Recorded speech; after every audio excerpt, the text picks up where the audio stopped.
that's that. Welcome to the Catching Up Pod.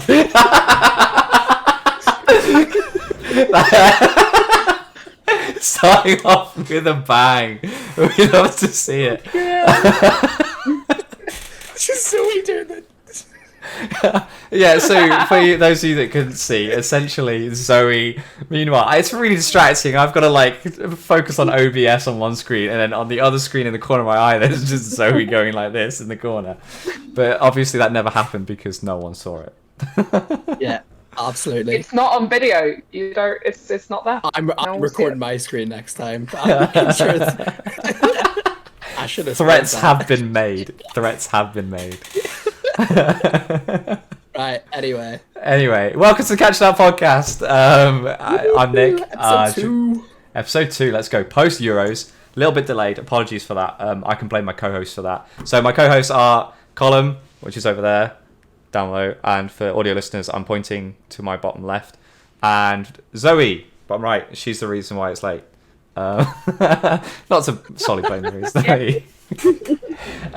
Yeah, so if you didn't know, COVID's been hot around. That fun word. So It's been hot. COVID's been wait, sorry, I've messed that up. There's been COVID and it has been hot. the two People have been factors. playing hot potato with COVID. Yeah, Pass it to somebody else. you can dodge a ball, but you can't dodge the Rona. I think that's the big takeaway from Euros. I quit. Yeah, that is the biggest Some takeaway. insane figure. Yeah, it's kind of crazy. Oh my god. Anyway, so welcome to our second full episode. We're going to be talking all things Euros, post Euros, analysing how terrible our predictions were, reliving moments where people would come up to us at Euros and tell us we were wrong to our faces, which was just amazing. Loved it. Thanks for that, guys. And I'm not being sarcastic. It was great. Fire.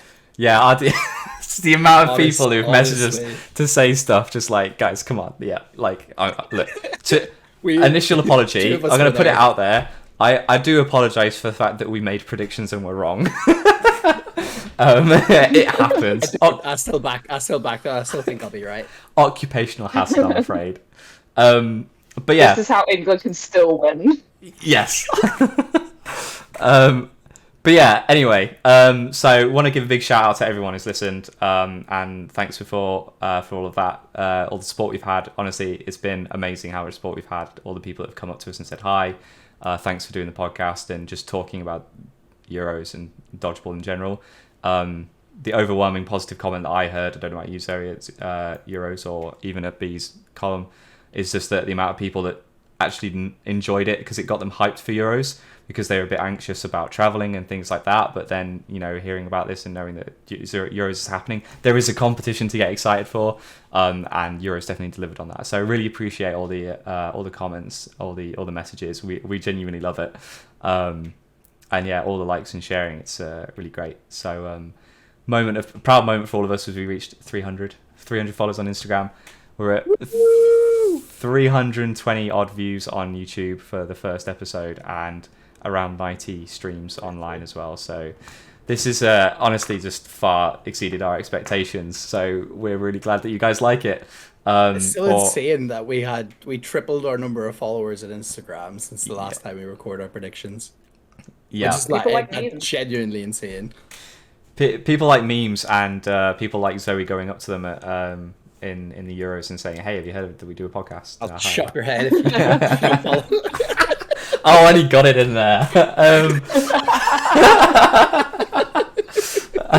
This is why I get yellow carded. This is my violent streak.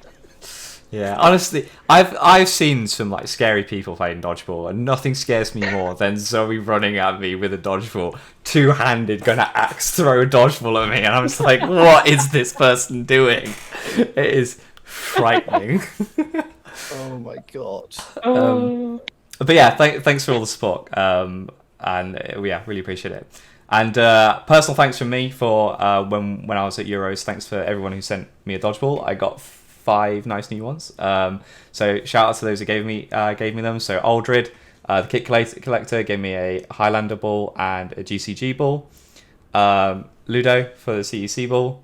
and just out of shot, you know what? Screw it, let's do it. There you go.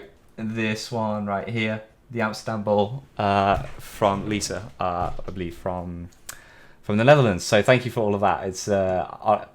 I want to hopefully before I leave this flat get like a nice tool collection, because there are 5. I just want to point out you just said Keat Collector.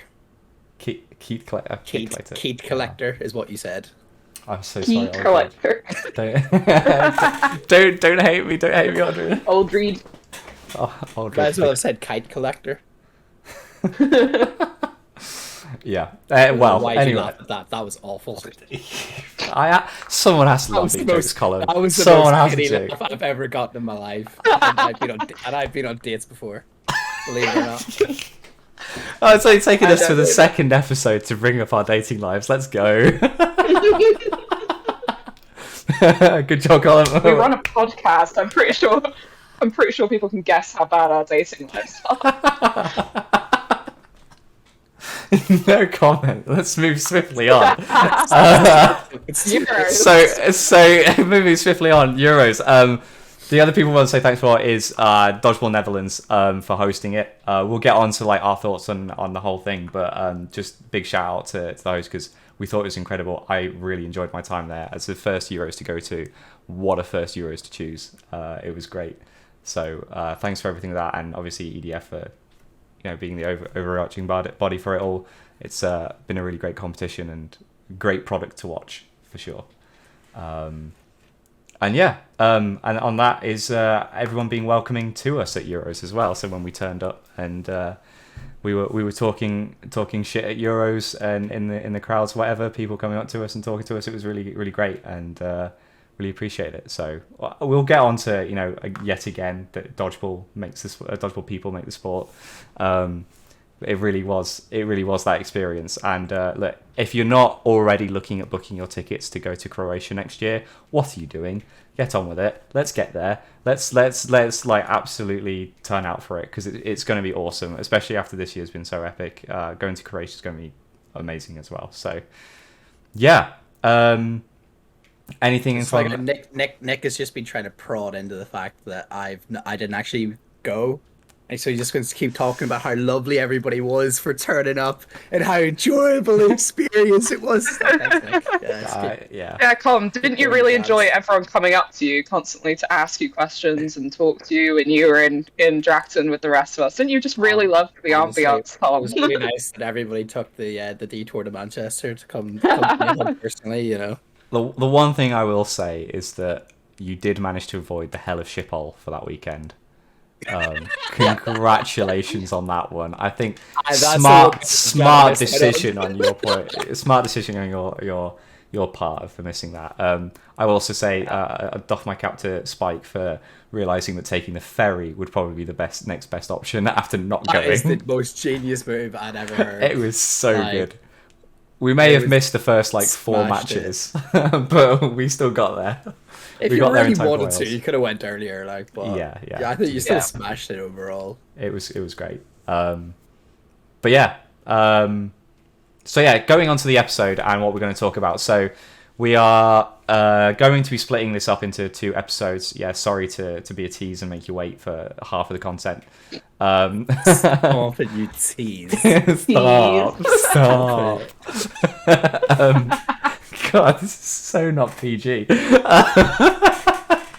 I said this whenever we agreed to do this podcast, I said I am not allowed to be PG. That was my only condition and you accepted it. Yeah, it is labelled as explicit, so if any young children listening to this, I do apologise. You're welcome. You know what you signed up for. So we're gonna do today. We're gonna talk about our thoughts on the Euros in general as a whole, and then we're gonna go on to the women's competition. So stick around for that. Honestly, it was a great competition, so there's lots to talk about, which is why we're doing it on this episode. The other one, we're going to be looking at mixed and men's, and that will be coming out, I believe, next week. So that's when we're planning to get that out to you peoples. So we'll give you a nice long week to listen to our dulcet tones on women's dodgeball and how awesome it was. Yeah, don't. For audio listeners, Colin is very quizzical right now. Or tones. That's why people listen to us, right? It's definitely we've got faces for podcasts, isn't it? That's the logic, right? You know. And this is why we've got a video as well, right? Just to make us feel better. I did get one piece of feedback from, I can't remember which Swiss person it was, but someone said that we have really nice accents, and I think that if anything is just in comparison to like Sergio the American, like, well done. We don't have an American accent. We're okay. Shout out to the Dodgeball podcast. He has a lovely accent. It's just, unfortunately, it's an American accent. Yeah, us fine British folks. Well, I say again. I'm gonna keep. I'm gonna do this every time. Oh, it's British. Every time. You're one of us now. Sorry, my Swiss and Irish is supporting England in the football Euros, so yeah. I am actually, yeah. Dodgy. That's because Switzerland is out. Switzerland's been out since the group stages. You know that, right? She says this while wearing a French I top, have not and watched France enough. is still We're at time of recording. Now, so obviously you're out. At time of recording, France is still in the competition, and she's wearing a France top. So yes, but I'm Swiss, so I can't support France. My dad was horrified when he saw me wearing this shirt earlier. He was like, "Why are you wearing a French top?" And I was like, "Oh no, it's fine. It's like a dodgeball player that I know. Like, we're friends." He's like, "Yes, but it's a French shirt." yeah, but it's so good. Look at it. It's so pretty. So That's good. the equivalent of me wearing an England shirt, right? It's so good. Is that a fair equivalent if you're wearing comparison? it. Yeah. So yeah, So I I mean, is understand. there a Swiss-French rivalry? Like, is that a big thing? Yes. Okay, because I always thought it was France-Italy, but yeah, fair enough. It's a big rivalry. Like, the Swiss think we've got a rivalry. I don't think that the French are aware of this, but we're really intent on it. Oh, we all love a good one-sided rivalry. That's the best kind of rivalry. I hate you. Who are you again? Yeah. So anyway, that's what we're going to be doing on our episodes. So please tune in to the next one and enjoy that. But yeah, so moving on to actual content and relevant stuff to the Euros that just happened. We're going to talk about Euros in general, and Colin from home, not to point that out again. What was it like? Like, what were the streams like? What was what was it like from that perspective? Because it's having watched the streams back, I think it's very different when you're actually there and you're hopping from channel to channel or stream to stream to watch the games you want. Like, one day I was at a friend's house watching, and you're just like having to go on the PlayStation and swap between different courts to see all your different mates playing at the same time. It was really well set up. I really like the feature because the last time they had like all 4 streams, I think was Italy, and it wasn't a smooth transition in between like watching it. Now that YouTube's got better handling it, it was really good. There was a few technical issues that happened throughout the day, like some streams dropping and stuff like that, but that was always gonna happen, but the fact that they managed to do it for the majority of games, really, really impressive, and it made watching it a lot of fun. Just so much dodgeball there was. So I'd love to know how many actual matches there were, but you had like what? I think it was five teams roughly in groups and stuff like that. Like, it was a lot of matches, and it was a lot of fun to sit back and watch it all day. 8 hours of dodgeball a day. I tell you what, shout out to Greg for thinking of stuff to talk about for 8 hours worth of dodgeball. I mean, to be fair, he had like some good games that he could talk about for 8 hours. Like, some good games. He also had some good games. 8 hours helping him out as well. But yes, but dodgeball. How long? We spent 2 hours 20 minutes just talking about the idea of dodgeball. So come on. No, but he done a really good job and made it. I would love to see a year where you can have 4 courts with like 4 different commentators on, and then like grab different guests. That's what I'd love to see, because the only annoying thing is that trying to watch dodgeball without commentary for 8 hours in a day can be a bit like not as enjoyable. It's quite nice, like especially whenever I was working and stuff, it would have been nice to have it. But obviously that is like a You have to it's not a properly pay criticism. attention, don't It's a prayer for you? one day for it to happen. If it happens in Croatia, I'd absolutely love it. Mm. But yeah, that's like it was. But genuinely, it was a really good experience. And anytime that there was technical glitches, everybody always went to Court One to Castle Greg, which was absolutely fantastic. It was like, I'm not the tech guy. It's like, yeah, but you pass it on to somebody else there, will you? Yeah, it was very It's really weird. Like enjoyable. at the actual event, like if you were watching it, you wouldn't know anything about the streams because you were too busy actually watching the four courts and jumping Yeah, between yeah. them and looking. Yeah. So, we Jumping genuinely between the had. courts, you're like, It was what? It was that. Was it Dodgeball Sweden that did the video? I was just like, is it tennis or dodgeball? Where it was just like a Yeah. bunch of people just doing it like this, and it's just like actually, when you think about it, that's kind of what dodgeball looks like.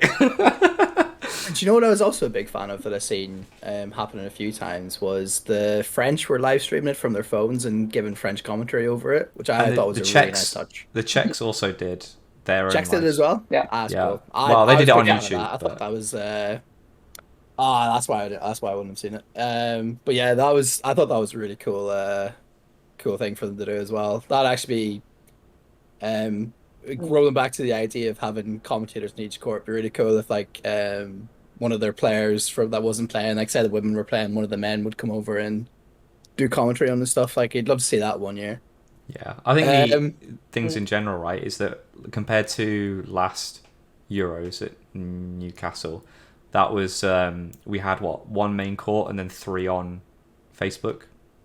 We didn't have any score. They Well, weren't that was- official streams, the other streams. Were they not? They were on EDF though. Were Was they? that Yeah, they were- you're not they were thinking on of was it not Newcastle you're thinking of? That's what I just said. Oh, sorry, I thought you That's said what the you last said, yeah. Euros. Sorry, I Yeah. thought you said the last Euros.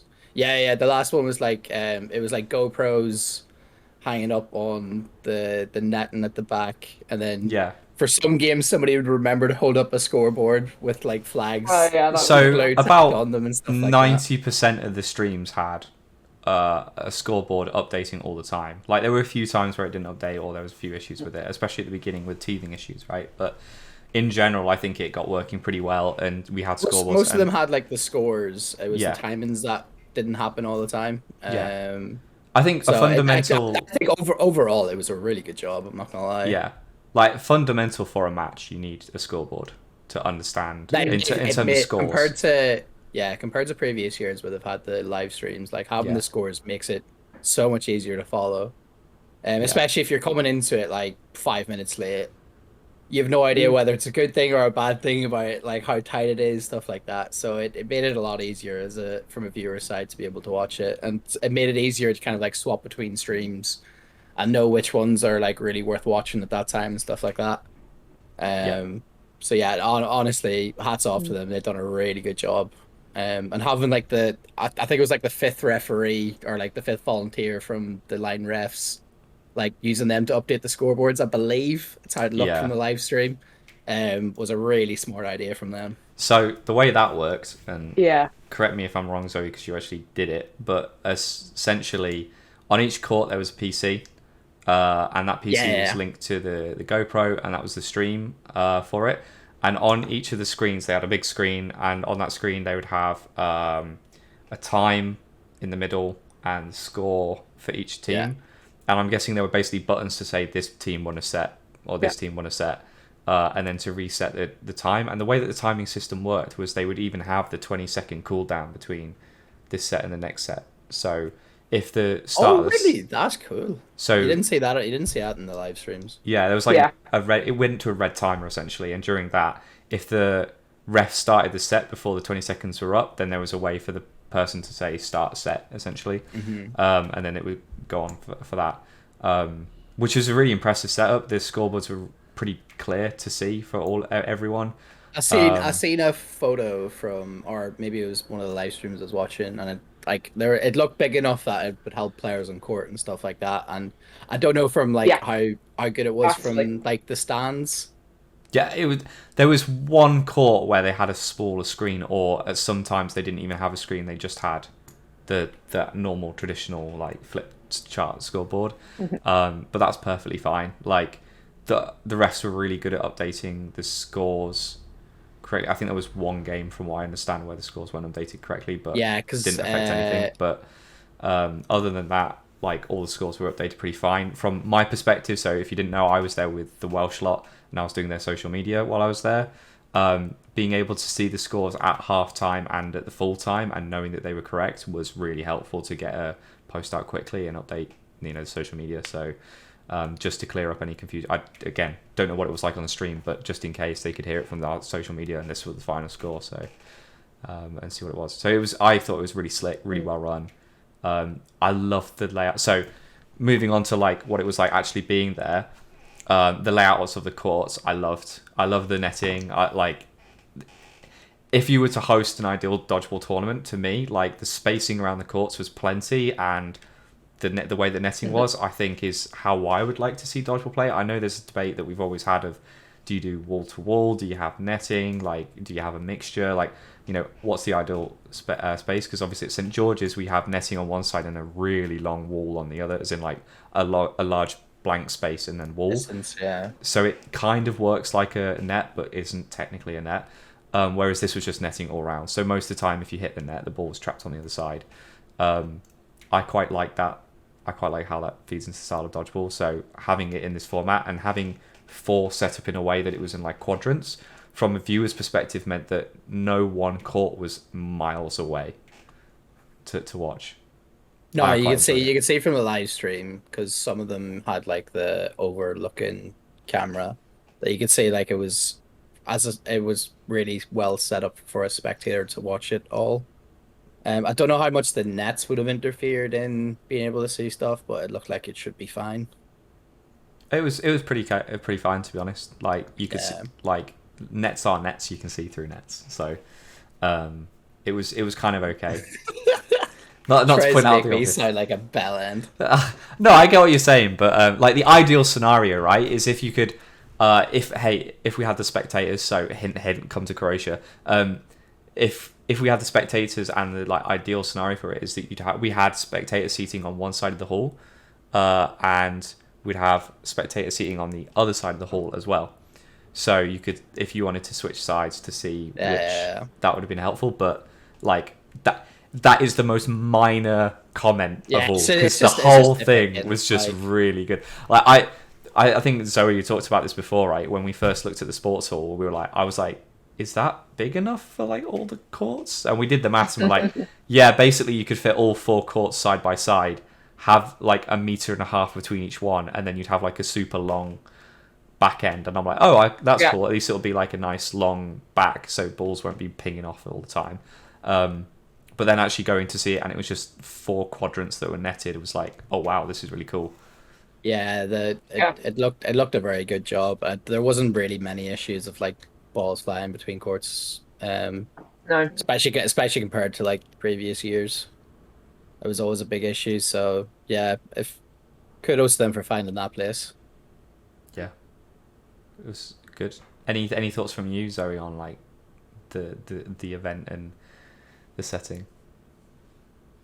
I think overall it was really good. I think the whole thing with the screens was very helpful when the screens worked, and like you said, most of the time they worked. I think we had a slight problem as the Swiss team on the 3rd day in our final match, when like one of the screens stopped working with 5 minutes left, and nobody told us. So like the time was all wrong, but no one told us that the times were wrong, and that was a bit of a nightmare. And in the back of my head, I was like, this wouldn't happen if you had a traditional clock, but also that's inevitable. I think realistically there were always going to be massive problems with any kind of tech thing, and nothing massively went wrong the whole way through. I think if the biggest problem is one of the matches at the end of the day had a problem with a screen, that's pretty impressive to me. It felt a lot better than Newcastle. Newcastle felt very underwhelming sometimes in the level of organisation.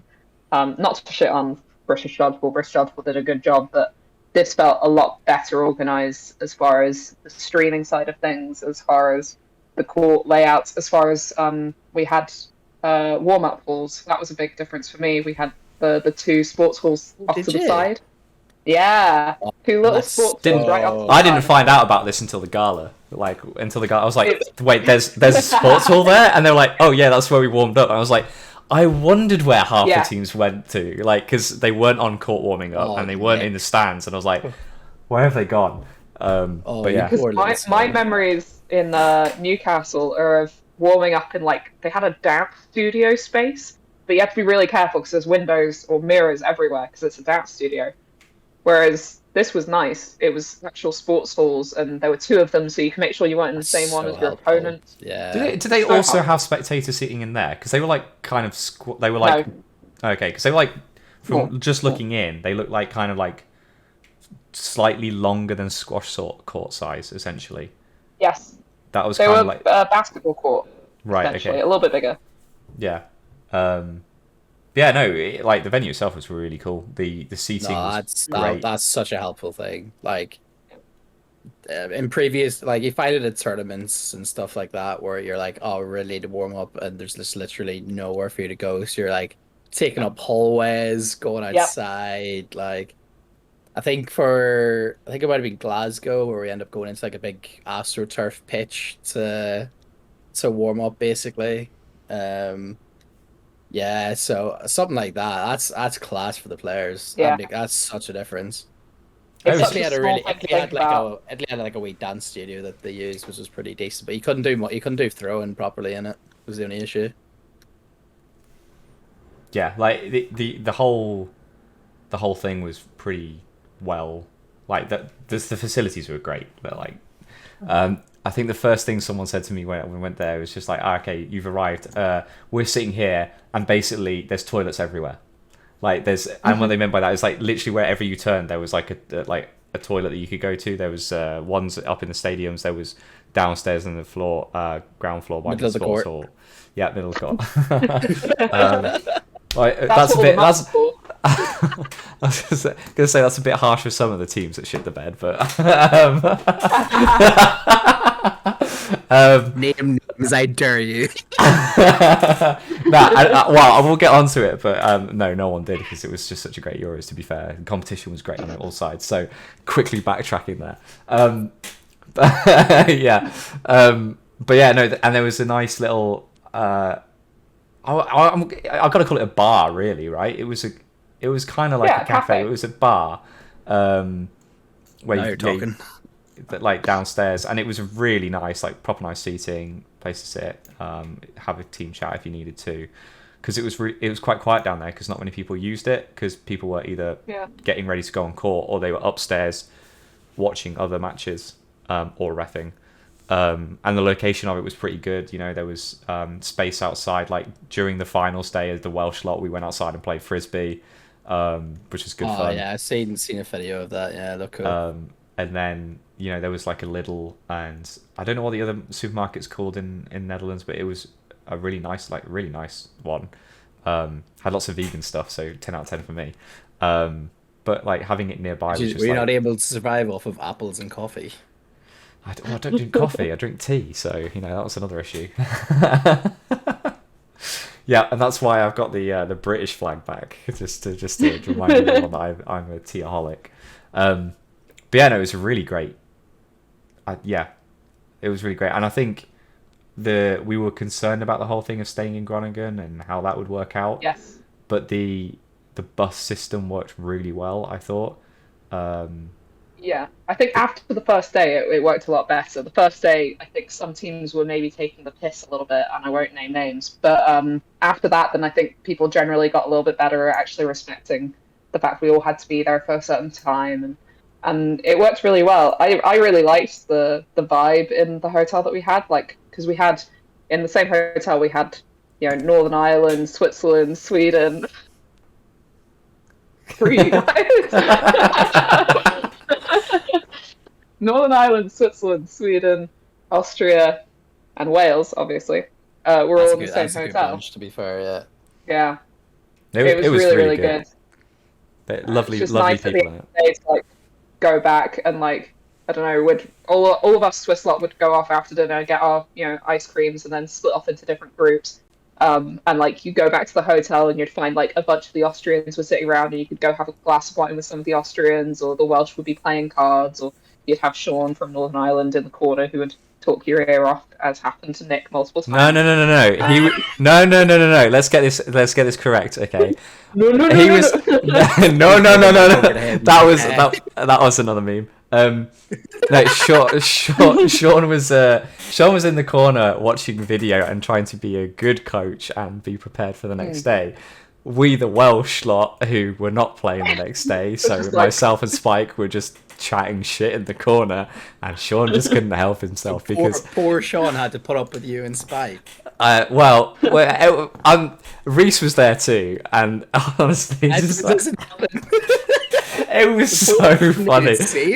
Some of the stuff Reese was saying, Sean was literally had to stop watching because he was crying with laughter. I was like, I've got to join this chat because, that was the vibes. Here laughing at you because I can imagine it's laughing at you. Not me. It wasn't the stuff I was saying. It was definitely not me. I can believe that. To be fair. Yeah, I'm not a funny guy. To be fair. But yeah, no, the hotel was awesome. Like the Austrians, I think, like they were outside, they were having a drink outside, but I think they figured out that their rooms faced onto the front of the hotel, and I walked past them several times, and I think it was like a little massage ball that that you use to like roll on your back. And they were like rubber ones. Yeah, and they were like throwing it up to the window and like seeing if they. I'm like, talk about getting your aim in for the next day. That is great practice. So 10 out of 10 for improvisation there. And yeah, like trying to get it in through in through a window or something. Like that. There was like someone up above. Oh, it was so good. That sounds sick. And it definitely wasn't dangerous with like Dutch cycle lanes right behind them. Where there's like God. So many. I'm surprised no one got hit. As far as I'm aware, no one got hit.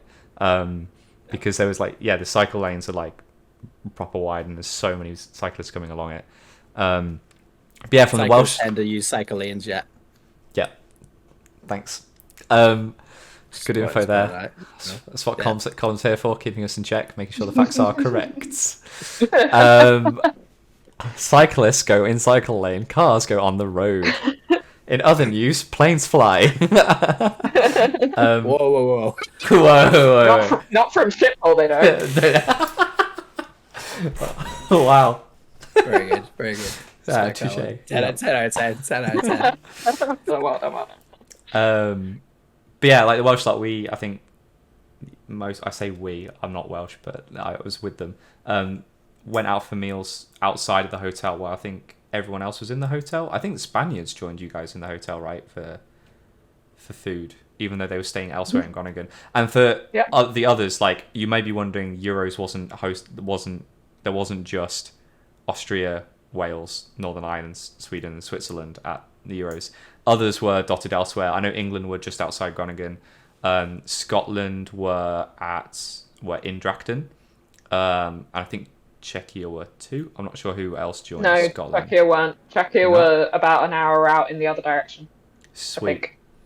So yeah, we were all over the place, but generally everyone was there on time, so we had no issues with that as far as I can tell. Like I said, the buses on the way there and on the way back worked really well. Sorry, just getting distracted by Colin yawning. Clearly he's bored of us already. Did you hear that? No, I just saw it. You're on video, mate. Don't forget that. I know. I was worried you heard it. I was like, I just turned my mic off. No. Sorry, I've been moving and tidying my flat. I'm very exhausted. Yeah, there's a reason why we've had to delay it by a week. It's not just Zoe. We'd like to say it was just that it was not just Zoe. I could have made the original one. I was out for the count. I'm not gonna lie. I couldn't have said anything about Euros on Wednesday. I was so tired. Yeah, going back to the hotel and then staying up till 1 a.m. chatting and then being up at 6:30 to then go to the dodgeball. Oh, it was long days of dodgeball, but it was so good. Because it was crazy. You'd come back, you'd get back to the hotel at gone 6. It would be 6:30 usually. Yeah. I think we got back. People would eat. By the time you've eaten, 8, and then you're like, what do we do now? I want to have a drink. Oh wow, it's late. But yeah, no, it was really good. I slept about 5 hours each night at best. Yeah. But it's worth it. If I don't get 8 hours, I'm a bloody bear. You do it for Euros, Colin. You do it for Euros. That's why you do I've done it for years before, and it was bloody struggle. And you'll do it again next year. Especially You will. Newcastle, whenever I end up drinking, because I was referee and I wasn't even playing. I end up like getting absolutely hammered with loads of like different refs and players that had just been knocked out in the group stage and stuff like that. It was And there's one night that Ash from Storm tried to get me to go karaoke, and he was like leaving at midnight, and I was like, I've drank too much. I've got to be up in like 6 hours. I was like, I'm not doing 2 to 3 hours of karaoke on top of this. It's like, I don't want to be murdered. Yeah, it was really difficult to have the discipline to go like, oh, I like it's 10:30, 11 o'clock. I should probably go to bed, and not Always like something actually. happening, though, isn't there? But you just want to carry on chatting because going back to this thing of dodgeballers make dodgeball. It's so nice chatting to people, and everyone's so friendly. And Doesn't get any less cringe, mate. I know, but hey, the person who coined it is on this podcast, and she's not taking enough credit for it. So I'd like to keep pointing it out. I'd like to leave. But yeah, shoot. One last thing. Do you want to talk about the gala? Because that was pretty awesome. Oh, I'm so jealous. Getting all of like photos and videos sent through, and I was just like, I just want to be there so bad. It looks so fun. From everyone I've spoken to, they were like, it was one of the best that they've ever been to. The food was great. The open buffet, and then the Pizza Hut and the Burger Hut or cart, they were really good. So no problems with that. The drink system worked really well. Yeah. What was the drink system? Because it was like from the photos and videos I seen, it seemed like a basic like it was all set up at where the tournament was hosted, right? It's like everything was kind of like wheeled in. So how'd the bar work then? You had to. You still got one. Yeah, basically, I ended up not using all of them. I had 2 left over, so this is one of them. But Never been more disappointed in my life. I got distracted. Okay, I forgot the drinking You give part. Sean grief. God damn it, he knows too much. Yeah, so the way it worked was there was like a little so when you arrived, your coach got given you your wristband to let you in, and your food token and your drinks tokens. Everyone got 2 drinks tokens to begin with, and then from then on it was €2.50 for a drinks token, and essentially you got a beer for 1 token, and then a spirit and a soft drink for 2 tokens, so like rum and coke or whatever, for 2 tokens. So €5. It was pretty good. Very enjoyable. I definitely didn't feel like they held back on it either. So it was definitely felt like I got my money's worth. So I had a good time. We were outside playing. We had a really good time. Okay. The photos of you are fucking hilarious. Yeah. I've still yet to see a photo of you at the gala night sober. I don't think Zoe was sober by the time I got there, to be honest. I got there, to be fair, before 7 o'clock, and it opened at 6:30. So that's fucking good going.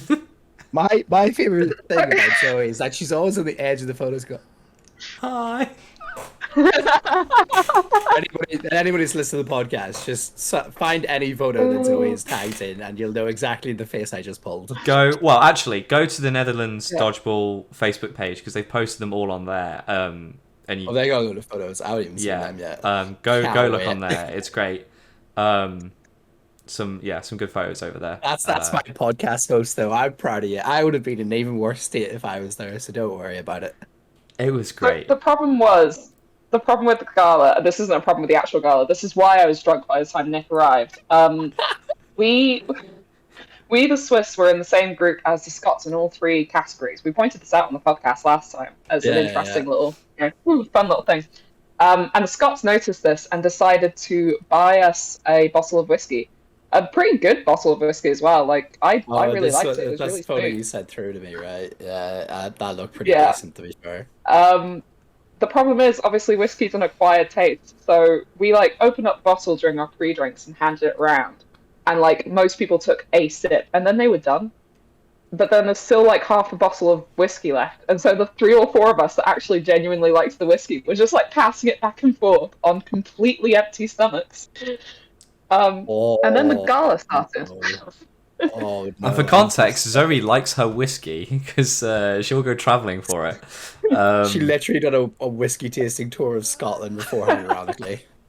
Yeah, she knew the Scots got her decent stuff. That's that was one of the first comments It I was heard. good. It was really nice.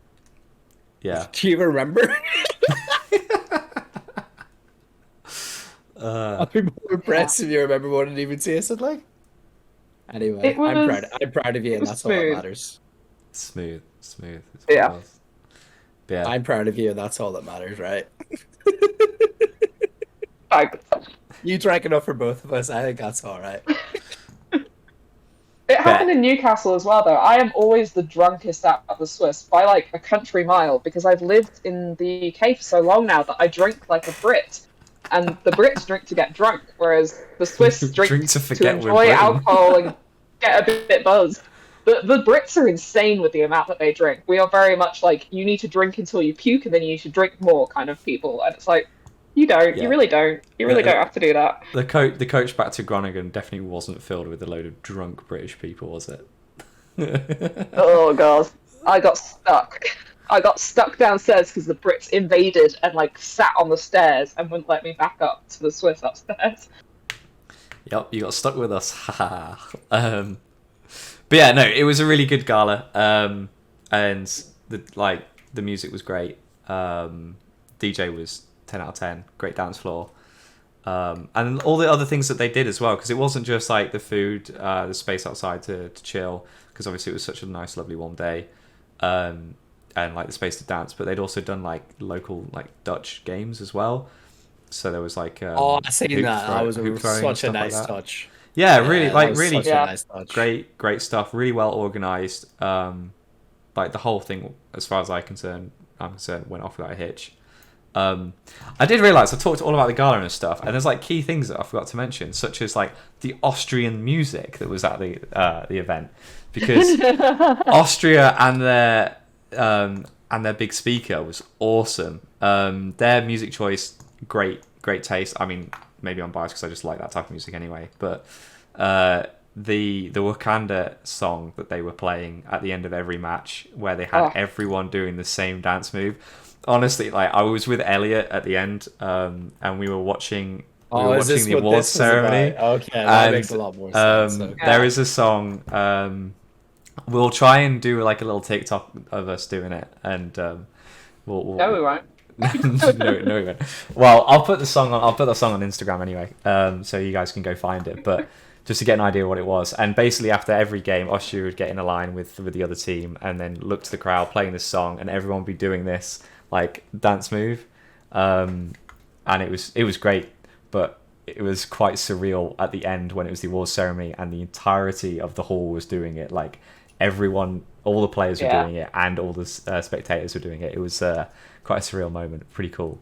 So yeah, shout out to them, bringing the vibes, bringing the heavy vibes.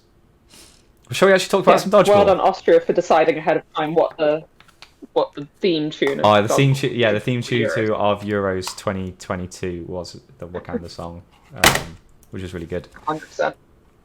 Should we talk dodgeball then? All right. Okay, Let's go. Oh wow, let's that's talk the about wrong how one. bad our predictions are. Oh, he's off to a great start. He's on a great start. He's fucked it up yet again. Oh, I need to label stuff better. That's my problem. So, right, obviously we're going to talk about women's. 3 pools. You may remember them. If you don't remember them from last time, go watch our previous episode, because that's definitely the quickest way to go find out. No, probably go follow us on Instagram or Facebook, and that's where you'll find all of these. So these are the standings of the women's pools at the end of day 2. So the top 2 from each group goes through, and then the 2 best third places go through. So in this scenario, Northern Ireland, the Netherlands, and Scotland qualified from Pool A, Austria and Italy from Pool B, and England, France, Pool C, with Wales coming through as the final third place. There's a lot of interesting things looking at this that caught my eye when I first watched it or saw it. But I'll open it to the floor. I guess, Zoe, what were your thoughts on this and positioning? Because there are definitely some people that qualified in places that we didn't expect them to, and other teams that just didn't qualify.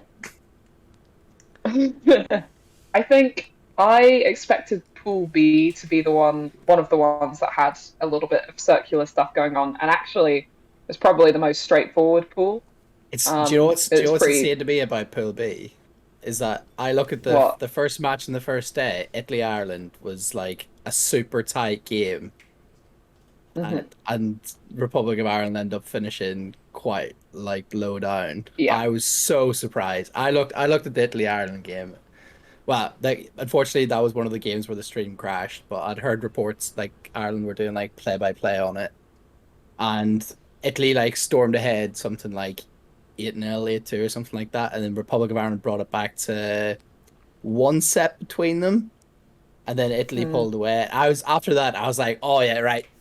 Republic of Ireland women are gonna step up and give some big games, which I think they did. But that's the one group where I look at, I'm just like, although it kind of like looks played out that it was all simple.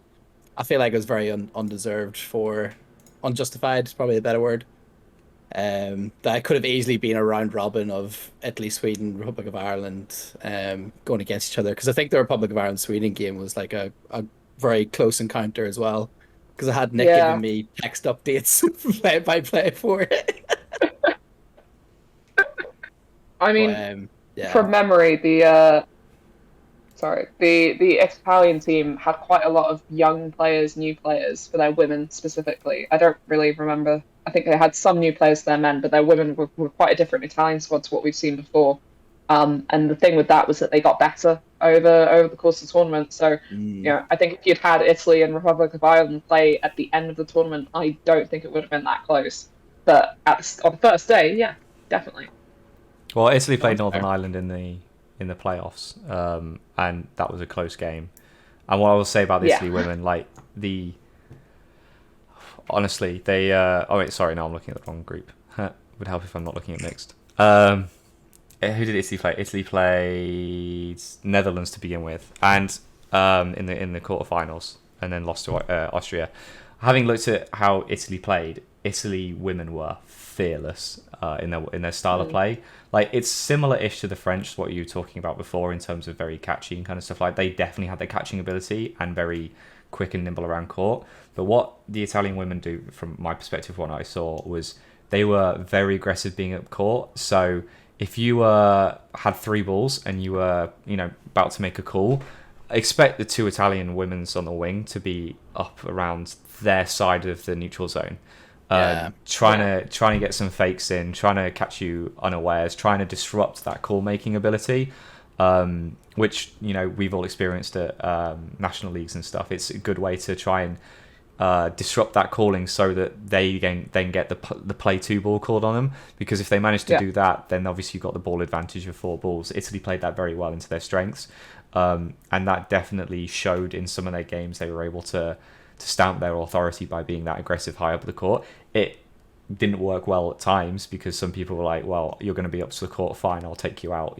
That's the risk you run of being that aggressive. But it was really great to see, and especially for such a young team, having that confidence to be that far up the court in a Euros is really great to watch. Yeah, and they play super well. It'd be exciting to see what they do next year, if they're able to take in the experience of this Euros. Yeah. It's really weird. Like, outside of the groups, the Italy's like knockout run was fairly heavy wins and losses, but they did a really good job. So, bravo Italia!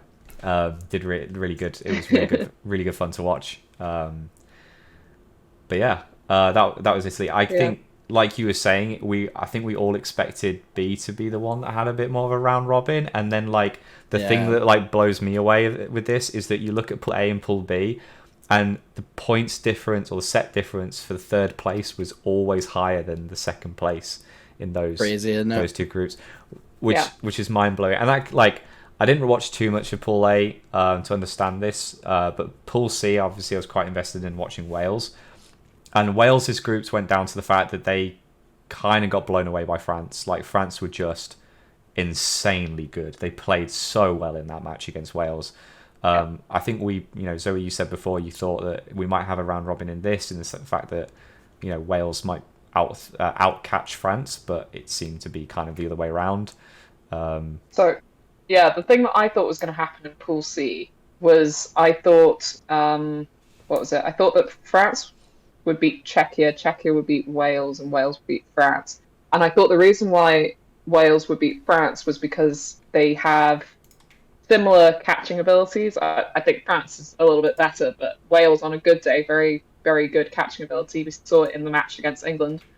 But the difference is Wales can throw, and I was expecting them to go down and then up as soon as they started to, they'd be caught out a bunch by France, and then they'd decide to stop throwing silly singles, stop, giving away catches, start tracking a bit better, and it would all go better. And they did the first bit, and then they didn't learn. It was just quite painful to watch. I think a lot of the Welsh girls were quite disappointed with themselves in that match, and quite surprised. Sorry, go ahead. Oh, you fed it. No, I was going to say, especially whenever you compare how Wales played against England, that was the mind-blowing thing.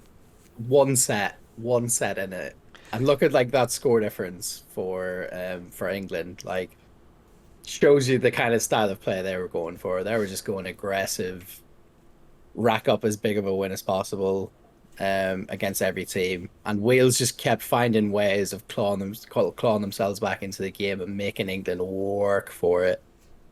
This is definitely a game that I want to dive into a bit more, because it's crazy. So for those that didn't know, of the results of that group, the sort of predicted round robin that we had, so France beat Wales by 19 points to 5, or 19 to 5. You had Wales beating Czech Republic 16-10, and then France beat Czech Republic 16-8. So Czech did well. They weren't absolutely thrashed in any of them, but the other teams had the way to win. But that 19-5 win from France to Wales is quite significant. And then knowing this at this point, right? So for context of the England-Wales game, the England-Wales game was the last game either of those teams were playing for that group.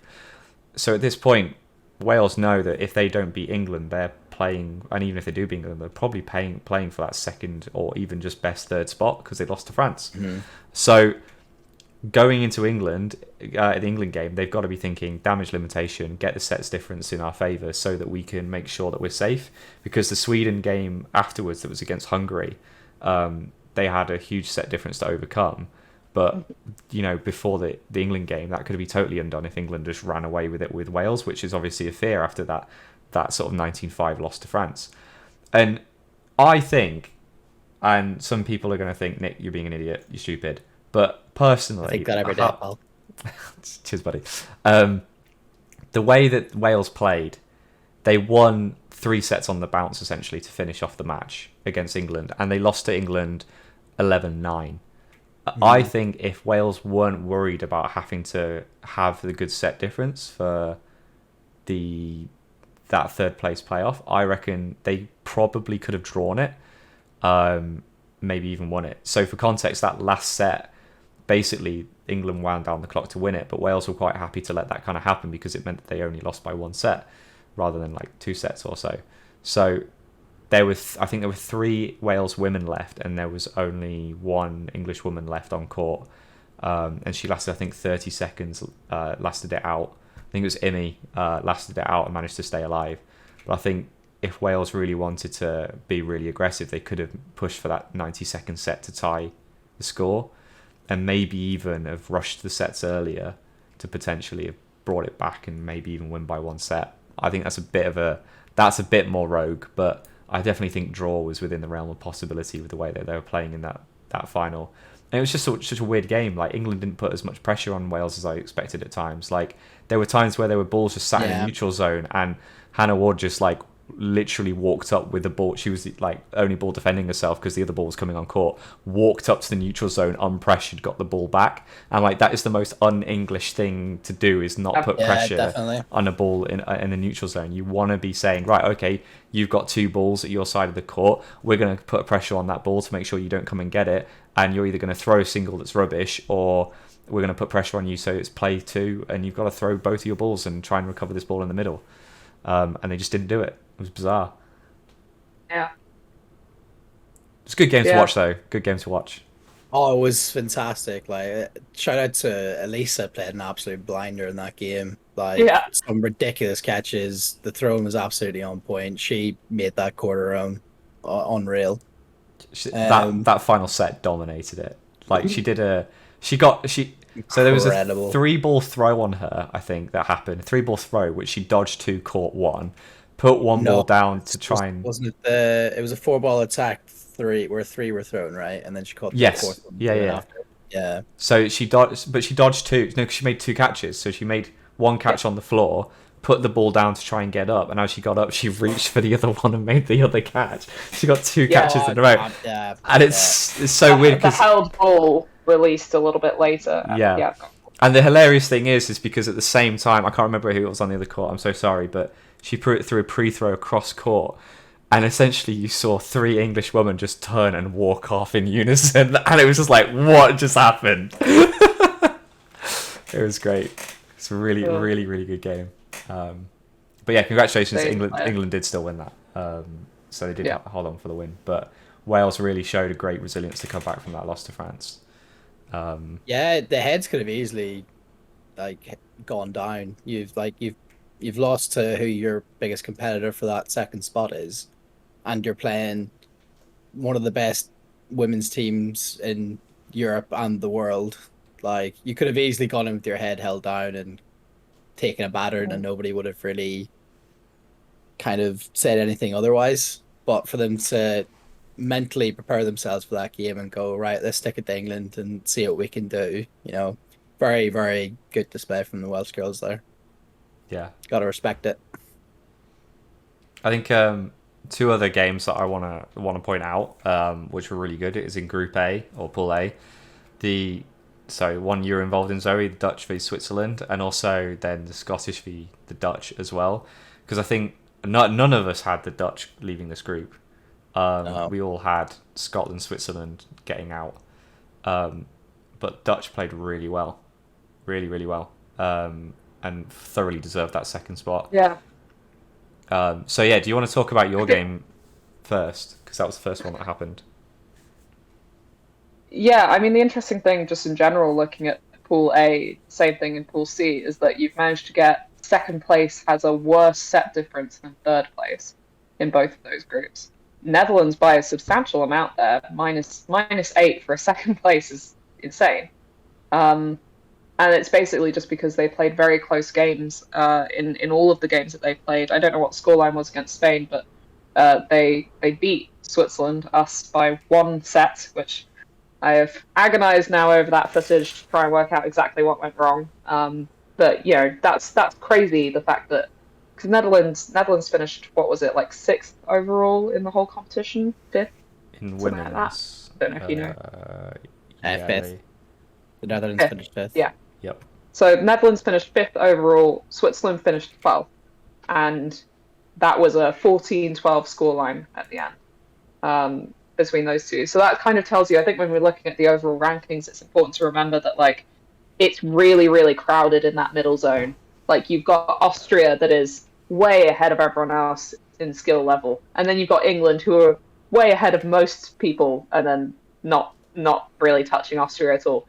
And then you've got the rest of the group that all, I would actually bet on most of those teams to take each other. Maybe Northern Ireland was still very impressive. They were impressive, but I think they showed that they're still quite behind in the women's game compared to England in that game. I think it was 17-5. Yeah. There's a lot of talented women, as we've seen from the women that played in the mixed and stuff like that. But they're still behind England and Austria in that. conversation, in my opinion. Yeah. I think our Swiss match against Northern Ireland, I think, was 18-4 or 18-6 or something like that. 26. And we didn't 26. There you go, 26. We obviously didn't get to play England this time around, but when we played them in Newcastle, it was the first match of the tournament, and they absolutely destroyed us. I think we tied one, so I think we got a point. But otherwise, it was brutal match against England. And the time when we played them in Newcastle, it felt like there was no chance of getting an eye in anywhere. Like you couldn't push in. There was no room to manoeuvre.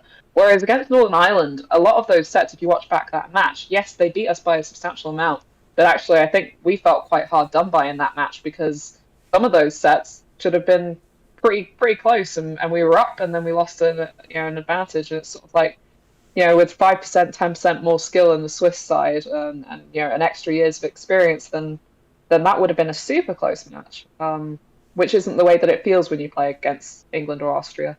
So I think Northern Ireland were very, very good, don't get me wrong, but I wouldn't put them yet, I wouldn't put their women yet in the same category as Austria and England. I would have definitely said they were the third best women's team at that tournament. Yes. But I don't put them into the talk of first place for a bit. But there's a lot of women there that could definitely push on and give England and Austria a run for their money in the next Euros, for sure. Yeah, definitely. I think so. Going back to that Netherlands-Switzerland game, like Zoe, I've watched this back and I've been looking at it like, so what did happen in this game? And from my recollection, Netherlands went up quite quickly. I think there was an 8-0 at half time. And then in the second half, Switzerland brought it back, and it was 12-all going into the final set, I believe. Because the Dutch then won the final set, I believe, what happened. And it was a bit of a, like, there was just, I think, one incident that happened in the final set, and it was just a case of one ball goes flying here and one person goes rushing up, and it just, the cover wasn't there, and it was one of those. It was one moment, as we've discussed about in dodgeball. One moment it can change a lot of things, and whether it's down to a bit of communication, inexperience, whatever it may be, that was the difference. I think when I watched the game, I think I said this to you, Zoe, is that Switzerland played a far more tactical game. They're like the tactical, like, let's wait for three balls, or slower paced and picking off opponents worked really well. For Switzerland, they were making the catches when they needed to. They weren't fishing for anything. If it was an obvious catch, they were going for it. Sometimes it didn't pay off because the throw was too strong, and that's what I will say about the Dutch, is that they were more aggressive in that stance. They were more aggressive about throwing pre-throws, more aggressive on when they were throwing at people to really hand the ball down. And really, go at it, especially on the wings. If you were coming up on a counter on the wings, the Dutch were confident throwing a ball if you were coming up and countering on the wings, and they were getting hits from it. It was paying off for them. Risky strategy against other teams, but in the teams that they were playing against in that pool, it worked out for them, and that's why they came second in that group. It was a really good game to watch.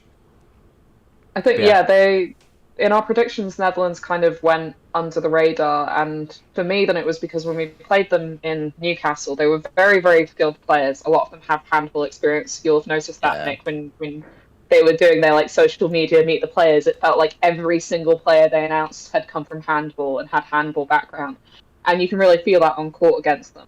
And in 2019, when we played against them, basically they were just tanks. They were. But they were loose cannons in the absolute most literal version of that.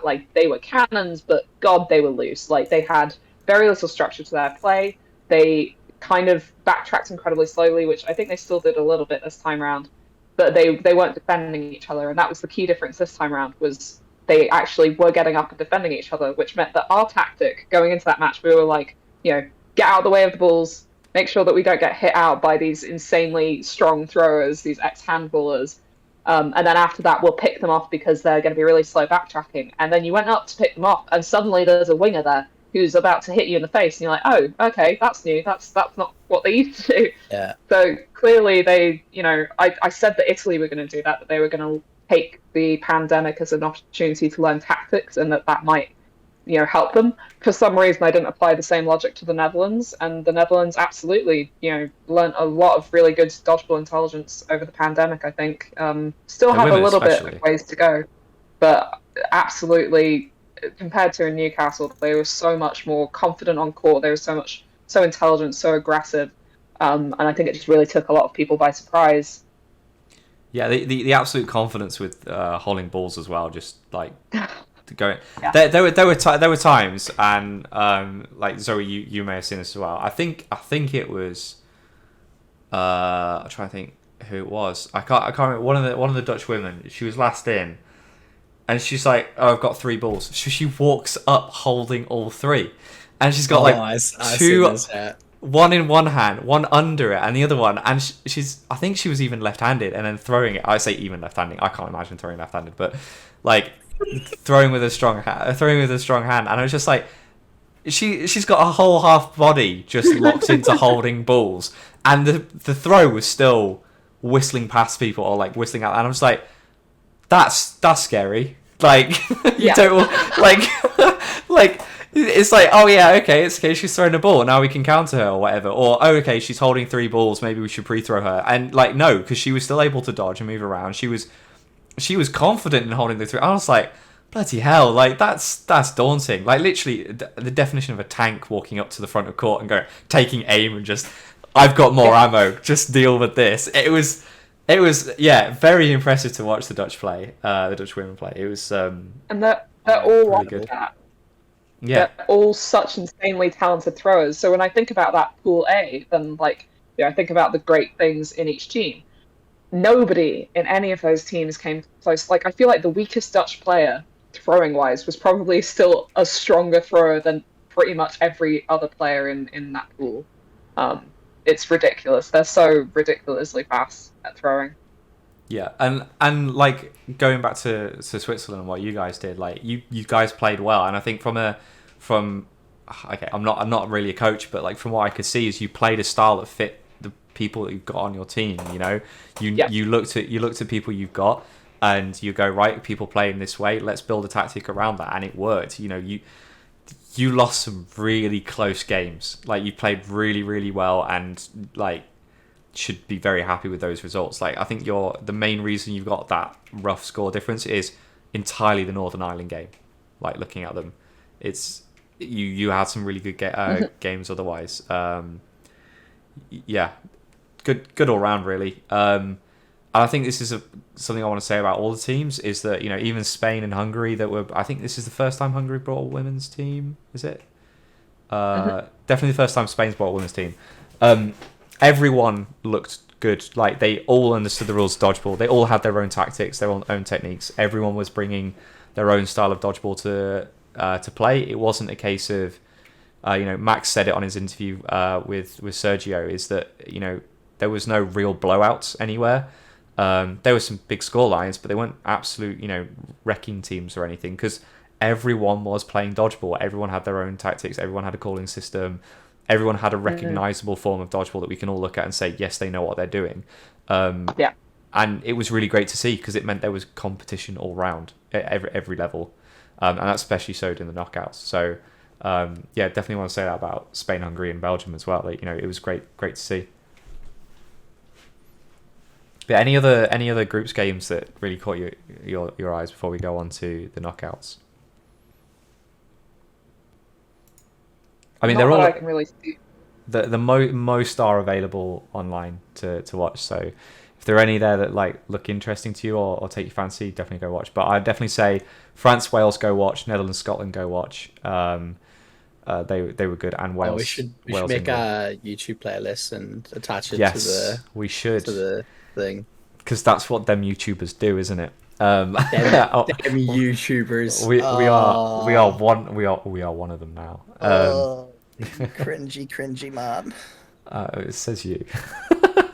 Right, onto the knockouts. Here's the knockout results. So, what's different from what we predicted? Netherlands and France going through in second place in their group, and also going through because most of us didn't have to go through. which is quite funny because even Zoe didn't predict the France women's going through. She had them go through mixed instead. So we had Republic of Ireland and who am I missing? Switzerland. Yeah, Switzerland going through. So well played, Netherlands and France for getting through and showing us wrong because you know, as much as we like to say that we know what we're doing here, we do like being proven wrong because it's cool to see. To give Zoe credit, she did say that those French women were absolutely incredible. Yeah, she wasn't wrong. They really showed it. And to go on to that, I'm gonna mess it. Her first name is it Pauline Natalie? Pauline. She got the MVP for women's, and my God, is that fully deserved? Like you watched in the mixed or in the women's, she was fairly frequently the last player on court. And she was holding her own for long periods of time on court, making seriously impressive catches to bring players back in, level the playing field. Great, pretty good throw on her, going up or down the court as if like fitness wasn't even a problem. Like breathing the hot air of the sports hall just didn't affect her at all, apparently. So she just keep on going. Really, really well played. Very impressive. So thoroughly well deserved MVP. And yeah, France just played out this world really. That's shown in that Northern Ireland France result. That's what I was going to say. Is like for them to come away with only a 1-set loss against a team that eventually came third place is incredible. Yeah. And like Zoe was telling us in the predictions podcast, like their ability to catch and turn games around was better than pretty much every other team. Like. They go into a 4-1 situation and they never was scared about getting hit out because they knew that the very least that was going to happen was a catching out. And you call me cringy. That definitely wasn't intended. That's the best part of it. They really impressed me, and I've seen everything that Zoe was talking about previously, like myself now, and I have to say I'm like looking at them. I was shocked that you didn't actually back them to do that well, in the predictions. It was purely mathematical. Like it was just that the group I can understand go that. against them. But yeah, you wouldn't have predicted them to beat Wales the way they did. No. But they really impressed me. And you said they're like a lot of them were very new, and this was their debut and stuff, right? Like. To see where they're going to be next year will be very interesting. Very, very That's interesting. my big prediction at the end of Euros is that I don't think next year, but I think 2 Euros, maybe 3 Euros from now, France will be in the finals easily. I think at the final. Oh, like the final, because I honestly think, like, if you think about the fact that most of those players are under 18, their throwing is their weakest part at the moment. Like Nick just said, they were probably the best catching team at that tournament, and you would expect their throwing to get better over time. I'd have to say, under 18. Sorry, I was just going to say, I have to say, if we're complimenting France in that way, we have to give Italy the same shout out because Italy and France had a very similar style of play, and France were just slightly better at it. The fact that Italy had a draw against Netherlands and France against Northern Ireland is just rough, and France really, really pushed Northern Ireland. So anyway, sorry, carry on about France. Yeah, no, I just think that like I think a 4-day competition was always going to be quite tough on a group of 16 to 18-year-olds, which was something we didn't really talk about in the podcast before. But like I do think that that's something that has an impact on younger players in a way that it doesn't as much on the older players. I think they dropped off a little bit. I mean, you can't really see it from the score lines, but it felt like they slowly started to crumble a little bit mentally at certain points. But God, like once they gel properly, once they get used to this as a format, they're going to be terrifying. They were already terrifying this time around. Can you imagine what they're going to be like when it's not their first Euros? It's going to be horrible for the rest of us. Absolutely, and especially get another 2-3 years under their belt, and that you've got a very strong squad. Like, that they're a very exciting national side to watch going forward. Yeah, I'm definitely on the hype train after seeing it I, myself. women's dodgeball's on the hype train right now because all the competitive teams you're getting out and the stars you're getting is just so exciting. Like, because obviously you had the home nations that obviously say the home nations like the England, Scotland, Northern Ireland, and Wales that are we know are pretty good at dodgeball. And you have Austria women coming along and just dominating the scene. But then like Italy and France doing particularly well, Netherlands showing up in a big way this year. Like other teams are on the rise as well. Like Switzerland, you like I said, you lost some very very close sets on matches. Mm-hmm. That could have been a completely different story. Czechia were getting better. Sweden as well. Like I know Sweden's women didn't do as well, but honestly, they like. In my notes from the first day of dodgeball, like of watching it, like the first thing I was like, Sweden, how did I miss this? Because like they played so well in all of them. But yeah, to go on to like go back to France, just finish up on them is that they lost to Northern Ireland, and that match like they lost to Northern Ireland by 1 set. They then go and beat Scotland by 1 set, and then lose to Netherlands by 2 sets to finish 6th overall. Like. For first Euros for many of those players, like to have the mental resilience to win, like go from losing in quarterfinals to beating Scotland by a set, and being able to do that after losing to Northern Ireland by a set, really really well played. And I imagine that the Dutch felt they were in a similar situation, but just had a bit more experience and probably won that game based on that. But really well played. And that France Northern Ireland game, what it came down to in the end, I had a few messages afterwards to go watch it because it was an interesting game and see what happened. Other people might say I'm wrong. They had a similar-ish style of play. Like Northern Ireland, like France very much went for the quick counters and being up on the counters and going for people on that way, and Northern Ireland were kind of the same. But Northern Ireland were just better at getting people out on their 3-ball attacks and 4-ball attacks, which is why they ended up having the advantage. There was a bit of heartbreak at the end because there was if you go watch it, there was a really long referee discussion at the end because essentially the audio on the video is not quite synced properly. But there is it's 3-3 player count going into the final seconds of the set. Whistle goes and there's a player hit. Now, watching it back, it does seem that the players hit before the whistle, but obviously the audio is desynced, so you can't necessarily tell.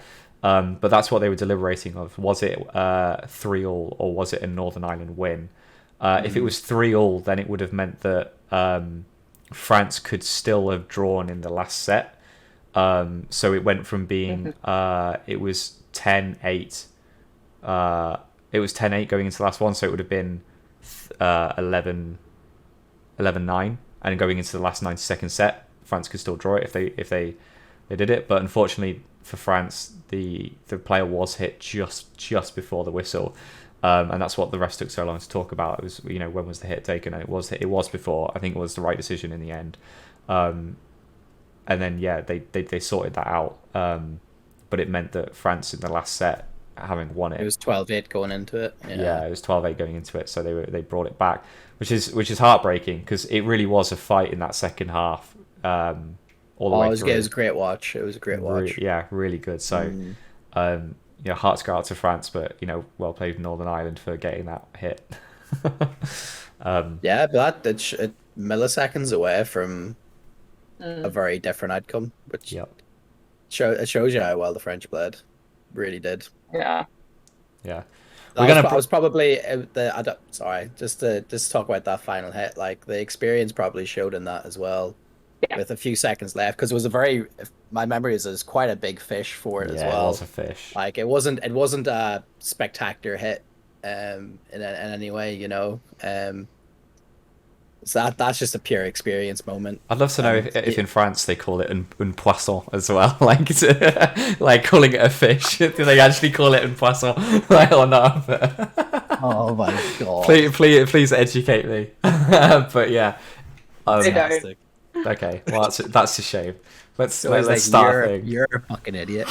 I don't have time to explain how wrong you are right now. Your biggest mistake being that fish is the verb, not the noun, and you just translated the noun for some reason.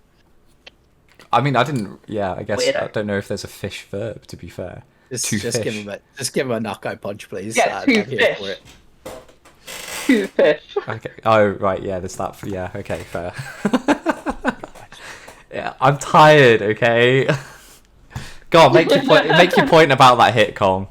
Put me on my misery. Anyway, that was a pure experience moment, and I can guarantee you that a moment like that wouldn't happen in a very tight match again next Euros, because that one reach out is what made it a reach too far. Oh, I'm too good at this. Oh, grade A content from Colin as always.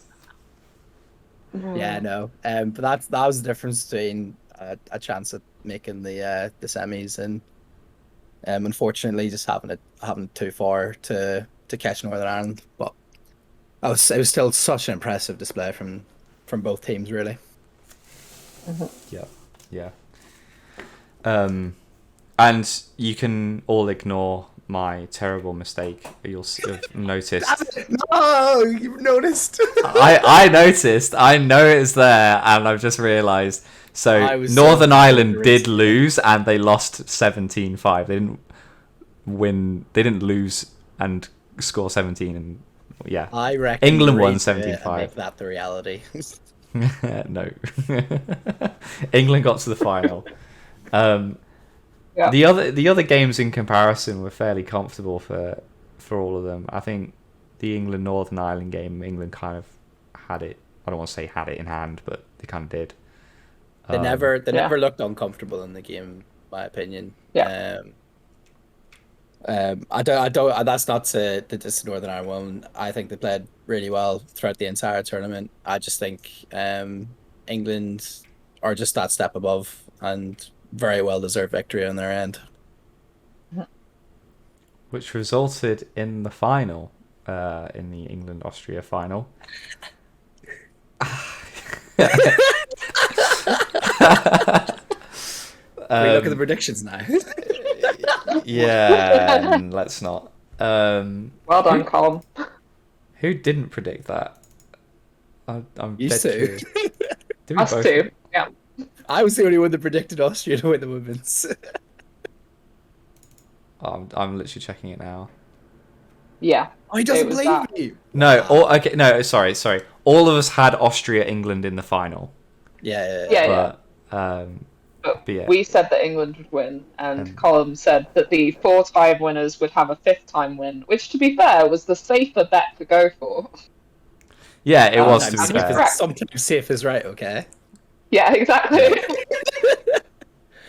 This out of all three of them, this is the one I was probably the most confident going in on. I can't lie. Fair enough. I will say one thing to those that reached out about our predictions afterwards and say you're wrong. Yes, we were wrong about probably should have read the formation of the seeding rules earlier. Oh yeah. Because I will give credit to those that did point it out and say, the thing that we missed is we were right mostly. But the problem is the other rule that you're doing this we thing again. Me and Zoe just kind of threw the predictions. Yeah, I didn't do anything. so I don't like to say I because I don't want to take all the credit, but I got it mostly right. But the only thing that I got wrong was it was wrong. Is I didn't know the fact that EDF have a rule that means that if the seedings mean that you'd play someone that you played in your group in the quarterfinals, then they swap the matches around to make sure that you don't play someone from your group. Which basically means that if you finish 8th and first place was top of your group, then you would not play first, you'd play second, and first place would play 7th instead. Essentially how they do it. So they switch them around. You play the next ranking team. Yeah, that the makes closest sense. one. Yeah, which did take place here. I think it was the France. Of all of them, it was the France Northern Ireland game. I think France were effective. I think it was France and Italy got changed. I think because Northern Ireland. I cannot remember. I'll be honest. Northern Ireland in the same group. I want to say. Can't remember. I'm not Northern sure. Ireland and Italy weren't. I can't. Maybe it was but anyway, either way. It It did affect it. But hey, that's by the by. Anyway, they were the predictions why we were wrong. Congratulations. Congratulations to those that know the rules of EDF and understand how seeding works. Apologies that it's my first Euros. I was just trying. Okay. Anyway, on to Austria England in the final. What a game! Yeah. And started off with an absolute cracker of a set, because it was straight away down to a 1v1. In fact, it was a 1v4, I believe, in favour of England. England had 4 players, Austria had 1. And Austria, I believe it was player 19. I'm sorry, I didn't get your name in the end. But she got, I think, a catch and 2 hits, I believe, to bring it down to a 1v1 against Imi. Which, congratulations, Imi, on your Euros debut. What a debut it was. Incredible debut. Very, very impressive debut. And this is one of those shining moments, as well as lasting it out against Wales. This 1v1 here, where after just seeing your team taken apart by one player, you held your nerve, and you won the set, and you started off England on the right foot. Big congrats on that one. Big, very impressive win, and very well played for a 1v1 as well. So yeah, if you're not very good at 1v1s, there are some notes to take from that 1v1, especially about going back and picking up a ball. Was very, very well done. But yeah, what a match. Yeah. What do people have to say about it other than what an experience to watch that was? Yeah, I thought it was a very fun game to watch from home, to be honest. And yeah, I think Austria are probably the deserving winners in the end. Overall, I do think they were the better team. But by God, did England give them a game and make them work for it. I didn't feel like England were as kind of cutthroat against Austria as they were in other teams. I felt like they lacked a bit of aggression that I've seen in other matches that they played. And I think that was probably the downfall. I think if they maybe brought that more aggressive side of them that we did see previously, it might have even gone in their favor. Because there was a point where I was worried that my prediction was going to be wrong, to be honest. But I just felt like whenever Austria kind of turned it on, England didn't turn the aggression on the same way. But yeah, that was a great final and a great display of women's dodgeball. Definitely the best two teams in my opinion in the world. I don't think anybody else kind of touches them really. I could watch Austria versus England for the women's every year, to be honest, happily. It was a great game. It was so good. Yeah, I think it was really tough match for England. I kind of agree with you. I don't think they were as cutthroat, and I think one of the reasons why England maybe doesn't have a particularly squeaky clean reputation, I guess, at Euros is partly because they are quite cocky, to be honest. They walk into so many matches and you can tell by the way that they're acting that they just know already that they've won that match. And you saw that in the England side so many times in that Euros, and then the Austria match, they walked on and they didn't have that. All of that confidence had gone. You could tell they knew that they were the underdogs. They knew that they had to turn something around, and they don't like being in that position. And I think that sort of took the wind out of their sails a tiny bit. Credit to them. I do think that they managed to, they obviously gave Austria the best game that Austria had the whole tournament. You can see it, score lines. Nobody came close to giving. We talked about the fact that England almost lost to Wales in the group stages. Austria did not have an equivalent match to that. There was nobody who came close to touching Austria. And also, if you look at the score lines, then they add up to quite high numbers. So you can tell by Austria's score lines that they're playing incredibly quick games, very quick sets, and they're just sort of very clinical, picking people off and finishing things in 2 minutes, 2 minutes 30 instead of running out the clock. Whereas England, quite a lot of the time, especially in the quarters and semis here, you can see that they're actually trying to run out time a little bit and play a very gentle paced game by comparison. That final scoreline is more of it's a slower one. 14-10, that's a slower game, relatively speaking. And so I do think It's England managed to average. force. It's bang on average It's of what you'd average. expect with the number of sets to be played in a match. Yeah. So I think yeah. England managed to force Austria to like slow down a little bit, which is good, but I don't think that they managed to hold them to their own game. And I think Austria, like the big thing that we were talking about afterwards in our chat was that, you know, you looked at that England side and Lauren Hems was insane on both halves, and Imi was brilliant, especially in the first half and also good in the second half. There were some little moments of brilliance each time. Austria, I struggle so much to tell you who the MVP was because they were all incredible. so good. Every single player was an MVP in that squad. Every single one of them didn't have moments of brilliance. They were just brilliant the whole way through. And I think that's the key difference between Austria and England is, I'm not saying England has weak links. They absolutely don't. But Austria just have insane players, 8 incredible players that are just on rotation constantly. Whereas England are sort of, struggling to find their pace a lot of the time. Yeah, it's a very good match. It is a very good match. I think the score flatters England a little bit. Because the truth of the match, if you haven't watched it, yes, England won the first set. Austria went on a bit of a rampage. They've got up, they've racked the set up really well. They were close sets. They were still very competitive. Don't get me wrong, but they were winning them, and it was just adding up on the scoreboard very quickly. And in the second half, the scoreline at one point was 14-6 in the second half with just over 3 minutes to go. So, you know, England did well to bring it back, but I think Austria knew they'd done enough at that point. And they had enough skill to you know, even if they are going to lose those sets, to wind down the clock. And you could see that in the way that they were playing. They were very good at managing the clock as well. They weren't clearly wasting time, but they were doing things to take their time, taking their shots, and making sure they were going up and throwing together and things like that. It was... just we said it in the last podcast, but we'll say it again. The Austrian women are just incredible dodgeball players. Really, really good match. Really, really well played. It was interesting listening to Max on the dodgeball podcast, because he was talking about how go listen to it first of all, because it is really good interview.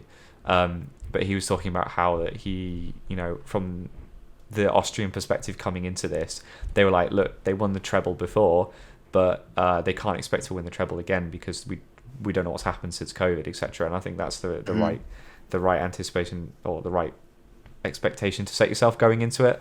And I think, you know, we kind of had that similar expectation, because we were like, well, we've seen England training, we've seen we've seen national leagues in England, and we know what everyone's capable of, and this has been really high, and it's like nothing's really dropped off here. They must be looking really good going into it, especially with how competitive Women's Super League was. So hey, why would the England team not be as competitive? But yeah, he was saying that like the men's are the team that they worry about, and the women's team at the moment, I don't think they have anything to worry about at the moment. They look so good, and going to Worlds in August is going to be a great experience for them, because they have to be going in favourites for cloth at this point, the Austrian women, because they look incredible. Just again, go watch their match again. It was great.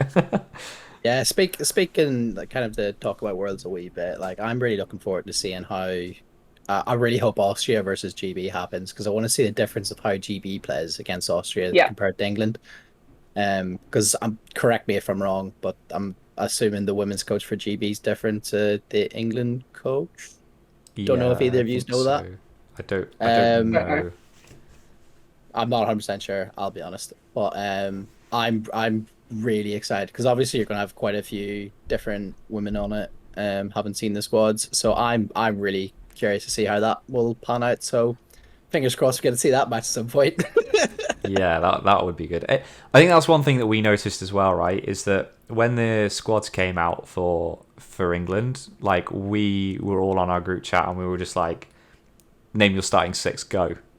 You know, just from our experience of the players. Now, personally, like this is my first full time watching Super League, so I was still getting to know quite a few of the players. But interestingly, the three of us all came up with the exact same 5 players, and the 6th player we didn't disagree on, but we were like, it could be either or. And I don't think there was one time we saw all of those 6 players on court together, which is a bit of a surprise, to be honest, because we feel like there were some players that probably should have been on there playing well. We're obviously not England coaches and England management. We don't know all the stats, because we understand that England have stats to look at, and obviously they would make the decision that's right for them based on that. But from just the players we know and how they played, there were definitely a different lineup that we would have gone with. So if we're going to put a caveat on why we were wrong, that's going to be, at least my caveat, is that the England team that was on court was not the England team that I was expecting. But the caveat that the guy that's watched women's dodgeball for a year, knows better than the entirety of the England coaching system. Yep, right, got it. Yeah, that's my caveat. Is I'm an idiot. Okay, so let's go with that. But yeah, it was interesting, and also when we say that, that's not to take away from the rest of the women's players, because the women's players are really good. Like, all those positions are really competitive. So yeah, you don't take away from the fact it was a 14-10 result against Austria in the end, and Austria looked incredible. But yeah, I think that's the thing, is it's very easy for us to sit here and criticise or critique the decisions that were made by England as far as which players were put on court. And I think at times in Euros when we were watching England play, that it was so hard not to just be like, for God's sake, like, play this player, like, just put that person on. You desperately need that person's style and, specific skills that they bring to dodgeball. You need them in this match. You can see the things that are missing, but it's really easy for us to say that. If England had done that, and if it had gone badly, then everyone would then be critiquing England and saying, well, why the hell did you put that person on when someone else is a better thrower? So it's that kind of thing where I think, my big problem with England, whenever I criticise them, is it feels as if I'm a centre player, I'm a middle player, or an inner wing player, so positions 2 through 5. And I look at the England side, and it feels like those positions, they just fill them with wingers for some reason. But it's very easy for me to say that, and that's, it doesn't mean that that's an incorrect way of doing things. It's just that's how it feels from the outside. And I think GB will be interesting to look at, just as far as whether or not those players that are a little bit more suited to 2 till 5 actually get given court time and get to play those things, and whether that makes a difference. Because if it doesn't make a difference, then you're wrong, Zoe. Shit as well. You're wrong. No, like, speaking of the decisions they have to make, like, whenever we're saying that they've got some really quality middle players, like, not coming on, especially in my eyes, I was shocked that Emily Walker didn't get as much time, but I probably have bias in that, as a big name in the Emily Walker fan club. We all are. We all are.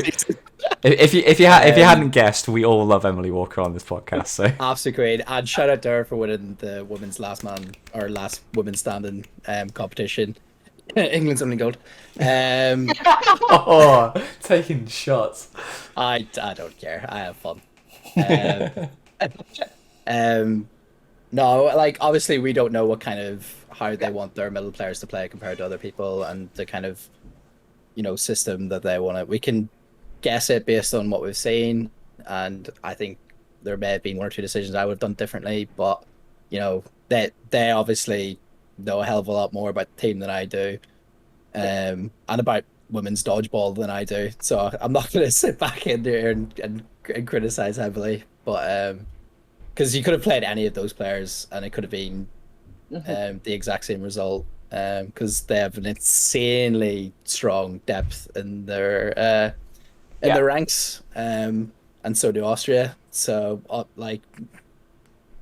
basically, I know nothing. Is essentially what I think it's worth pointing out how difficult a decision it is, right? Because we've spoken about how difficult it is to put together a team anyway, right? Because to some extent we've said, like, you need skill and ability, you need fitness, you need good dodgeball IQ, you need good mental strength to be able to endure the entire match and not make mental errors when playing. But you also need good team chemistry and things like that, and you need to have, and then on top of that, you need a play style and a match tactic that goes against your opponent. And Austria are really hard to break down in that way. And we're still an infant sport in a way, in growing and getting that tactics and developing it from a coaching point of view to understand how to do that, and players are still getting their heads around it. So trying to keep all those things and juggling them and keeping them in mind when you got to do it. Like there were players that were in our six that were on court at times that just didn't have a good day, and that's that's a truth in dodgeball. Sometimes you're not feeling it. It's not hot. Catching is one of the biggest things that impacts a dodgeball game, and that is a huge confidence-based skill. If you're not confident going into a catch, you're probably not going to be making it.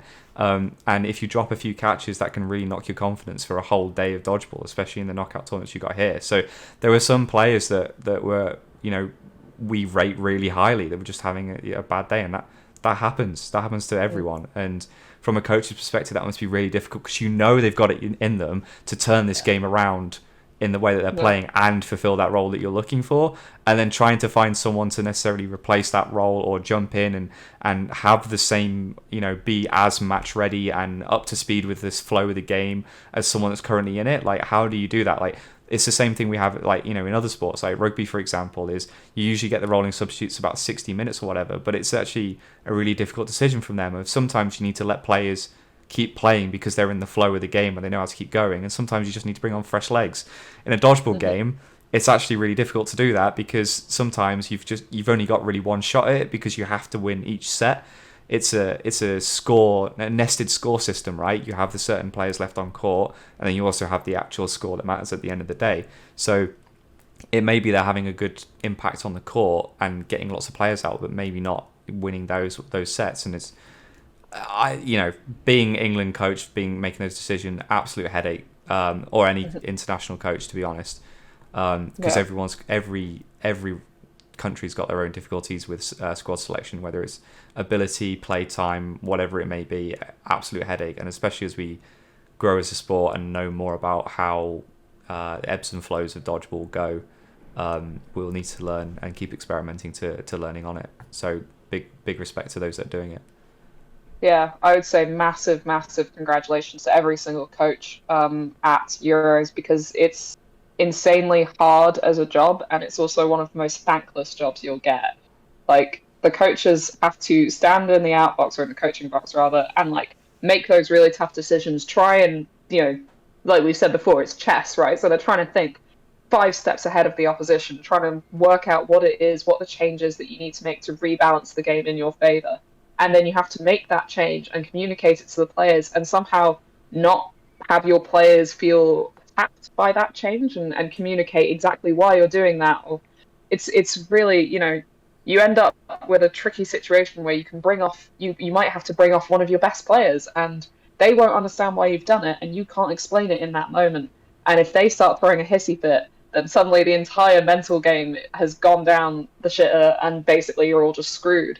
And that's just, the coaches have to deal with that constantly, every single day. I saw it with the Swiss team constantly, that like they were just really struggling sometimes with those tricky decisions, and actually, they would make them, but God, they looked so pained by the fact they had to make those decisions. And like I said, it's very easy for us to criticize because we can see what happened at the end of the day, but as a coach in the moment, you don't know how the decision you're making is going to impact the game. You might have just made a decision that is going to lose you the entire match because you've taken off completely the wrong player, and you're going to get hell for it later. But you don't know that until you've done the thing and you see how it plays out.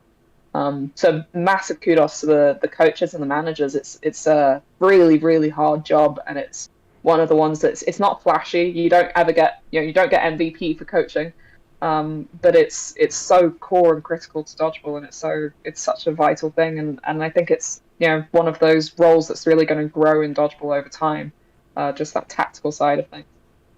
And on today's tangent, this is why I want British Dodgeball to bring in an area for subs like they have in the European tournaments, so that you can actually have those conversations whenever you take players off. Yeah.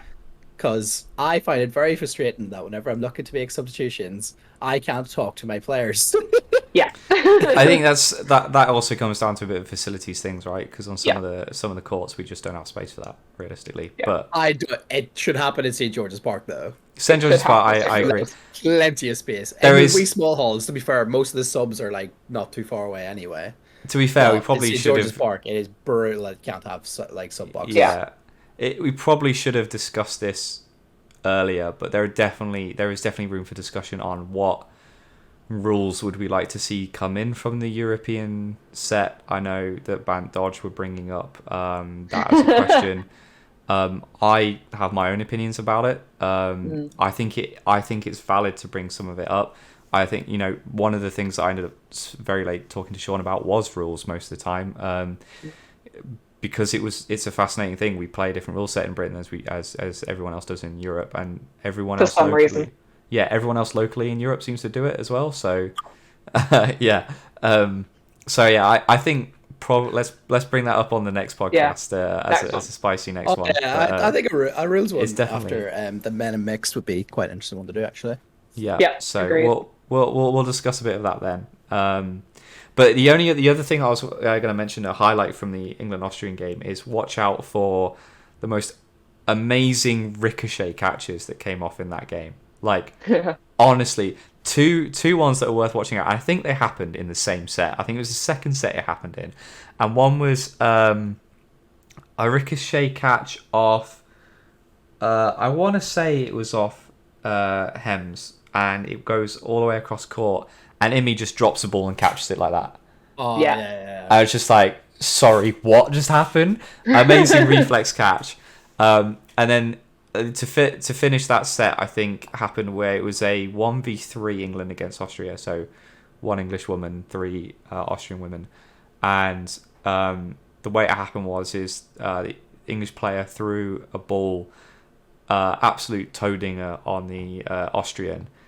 But the Austrian behind her reacted quickly to then snatch it out of the air as well. So the set ends because it hits one player, goes straight up, and the Austrian catches it. I was just like, these weren't your typical rebound catches that you see where it goes off to someone, everyone's just staring in the air waiting for gravity to take effect and it comes back down.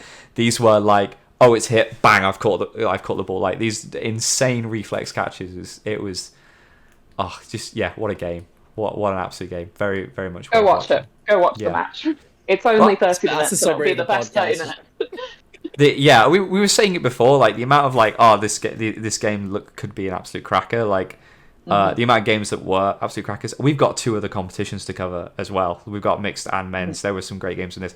Women's, there was some real spicy games throughout the competition. Yeah. I'm definitely on YouTube in the link in the descriptions, throw in the Turnify. Yes, I think that's how you pronounce it. Link to that, and you'll see all the really close matches to watch out for. Yeah. Because there literally is. I think there's probably about 15 in the list you sent over, Zoe, and you could have easily added in another 10. Oh yeah, I completely ignored. Played. I completely ignored Zoe's list and watched my own because I had messages from other people to watch some games, and I saw some games live, and honestly, they were just so. One person could say go watch these because they're really close, and then the other one, there are other games that would say go watch this because it was just a class game, played by 2 really great teams. One that I really wish happened, I would have loved to see the Italian women and French women play each other. That would have been a fascinating match to watch because of the play styles, and I think in fact I'm going to change it over to the final standings now. But let's see, did I get it right? Yes. So Italy in 4th and France 6th. I think Netherlands snuck in 5th, totally well deserved. But I would have loved to have seen what would have happened if Italy and France played each other. Because I don't know. That would have been a really good playoff match. Yeah. If it had come about. Just a bit of foreshadowing. Their match in mixed. What a game! What a game! So yeah, I would have loved to see their women play each other as well. Maybe if there's CEC happening, is there CEC this year or is it next year? I don't know if there's one this year. I have no idea. I haven't heard anything about CECs, so I'd assume that CECs and NECs are being delayed because of the whole Euros happening back to back thing. Yeah, Euros then was right. Yeah. Yeah, so whenever that happens, whenever CEC is, I would, if someone can just record the Italy-France game, women's game for me, and Oh, Nick, let's go over. Let's go over Yes. and get drunk. Wherever it is, yeah, you know what? Screw it. Let's do it.